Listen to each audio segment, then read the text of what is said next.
Proclus's commentary on the Timaeus gives him a certain scope to articulate his own ideas about cosmology, and he devotes considerable attention to the issue of the eternality of the cosmos.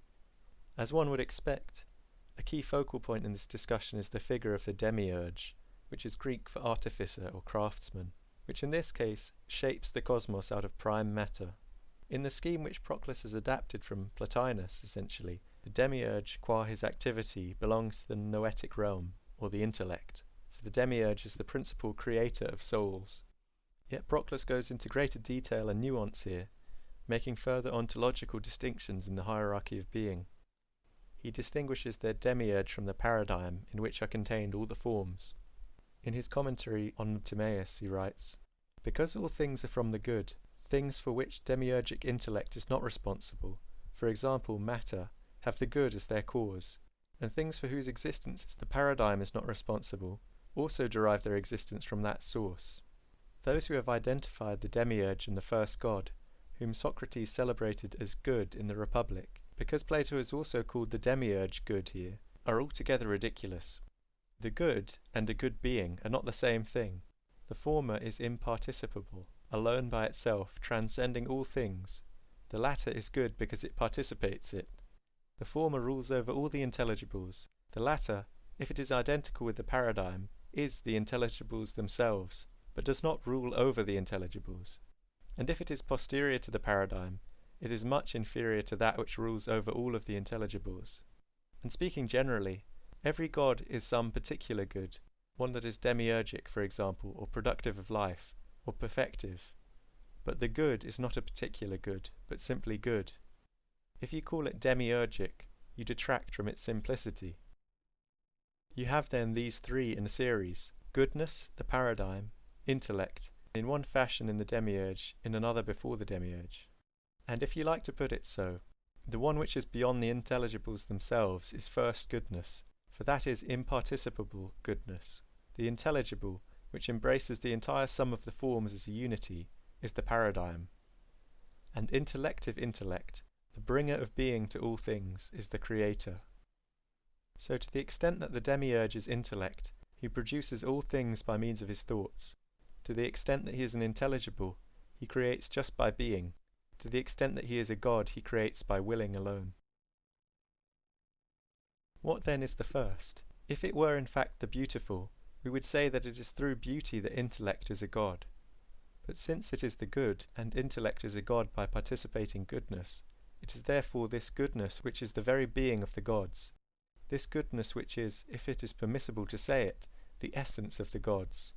It is through it that every god has the property of being a god, and it is because of it that each god is providential, whether demiurgically or as a producer of life or as a sustainer.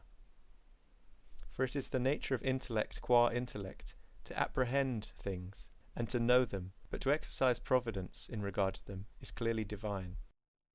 And so even the demiurgic intellect has the property of being demiurgic on account of the goodness in him, for it is on account of this that the intellect in him is a producer of being, and not merely able to know it, and that the paradigm that is in him is active and produces just by being, and is not merely perfective of intellect. And intellect, while it produces, receives power from them both, from the paradigm because it produces with reference to it, from goodness because it is thanks to it that it creates. The paradigm, on the other hand, receives its power from the Haenad. Plato showed on the one hand that the Demiurge looked towards a paradigm, and because he was the best, he looked to the paradigm that was most divine, through his statement that the universe was modelled in relation to the intelligible. But that on the other hand, the universe has also been mastered in terms of form, and has truly imitated the paradigm, he has made clear through this text. For if the cosmos is an image, it has come to resemble the entire intelligible realm. After all, that which is not dissimilar but similar and resembling is an image. In addition, if the Demiurge belongs to the beings that always exist, he does not create at one point in time and release the rudder at another, for then he would not remain in the same state or be unchangeable. If he is always creating, then the created product also exists always. Why would he decide after spending an infinite time in idleness that he should turn to creative activity? Did he consider that activity better? But was he before then unaware of this better outcome, or was he not? If as intellect he was ignorant, that is absurd, for he would be in possession of both ignorance and knowledge. But if he did know about this better outcome, why did he not begin to generate and create the cosmos earlier? But this activity is not better, someone might say. Why then did he not remain in his state of idleness, if it is lawful to speak in this way? It is in fact lacking in piety to think that an intellect and a god would pursue the less noble cause instead of the more noble one. But this conclusion is what one necessarily has to admit if the cosmos is generated in time and has not coexisted with the infinity of time. But if he, the Demiurge, was not engaged in activity at some stage, he would then be the maker potentially. If he was the maker potentially, he would be incomplete and would become complete later, when he engaged in activity. But if we can speak of earlier and later in this case, he would not belong to those beings who are eternally active, but would temporarily change from non-activity to activity. But surely it is he himself who brings time into existence. How then, if he had an activity that required time, did he by means of this activity produce time, which was required so that he could act? This then could not be otherwise. Descent of souls. In order to understand how this plays out for human beings, we need to understand how Proclus conceives of individual souls, and that is as particulars corresponding to universal wholes. As we shall see, individual human souls correspond to demonic souls in a part-whole relationship.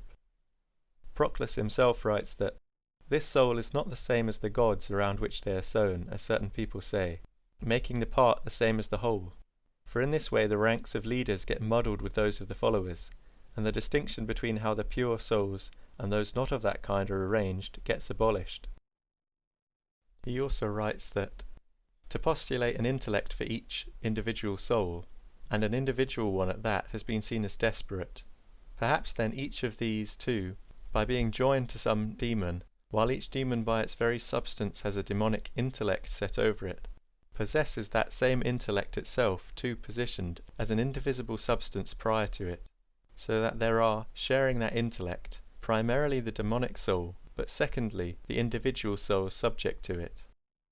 This makes these souls individual, each having the divided part peculiarly theirs, while the indivisible element is held in common with the demons over and above them, among whom the indivisible element is also properly theirs. Hence, too, those demons remain on high, while these souls sometimes descend, individuating themselves around bodies as if they belonged more properly to them. This process of individuation is understood to be part of a cycle of souls being sown in the cosmos.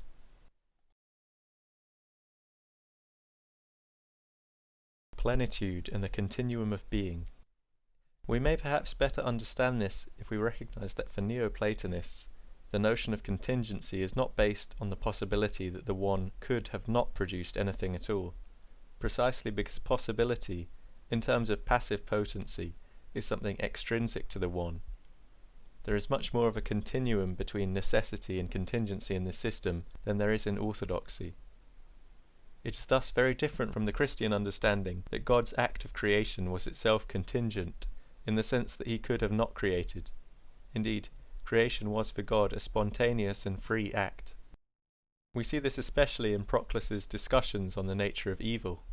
In his commentary on the Timaeus he writes, "If some people wonder why a maleficent cause has been produced in the first place, even if it is not one of the wholes but only a particular, one should point out to them that the procession of things is continuous, and no void has been left in the spectrum of beings. So was it the case, we shall ask them, that all self-moving life should not have existed? But in that event we shall also be doing away with many divine beings. Or should only those self-moving beings that are wholes exist, and those that are parts not exist? But how is it possible for a whole to exist if it has been robbed of its parts? And how will the continuity of things be preserved if beings which are whole and self-moved, and those which are partial and moved by another, already exist? But we get rid of what comes between them, namely things which are self-moved, but nevertheless particular, and which, because of their particular nature, come into being in relation to something else. But because they are self-moved, are at times freed from that relation. It is therefore necessary for this form of life to exist as well, in order to serve as the middle term in the spectrum of things, and as the link between classes ranked in opposition, so to speak, to one another. Now, Proclus does not identify evil with matter, non-being, or pure potency, but he is making a dialectical argument here, that the existence of beings with a capacity for evil is necessary in order to fill a gap in the spectrum of being, namely to occupy the position of coming to be. The important point I want to make in this video, however, is that the eternality of the cosmos necessarily entails, in Proclus's worldview, that evil is perennial and potentially infinite throughout human existence. This very much has to do with the cyclical descent of souls into matter, which is not to say that this descent is in itself an evil. As he writes, "But there is another account more precise even than this latter one, which our teacher used to offer. He says that there is one single descent determined for every individual soul, yet not in an absolute sense, but in each cycle of the divine thing generated. For it is not reasonable that any soul, either of the so-called immaculate ones, or of those able to be harmed and sent wandering, is able to stay aloft for an entire cycle. For whatever remains undeviating and unswerving above for one entire cycle is no longer able to descend into birth in any remaining cycle. All the unfurling alignments of the universe kept it free from falling. But it is the same alignments that occur again and again.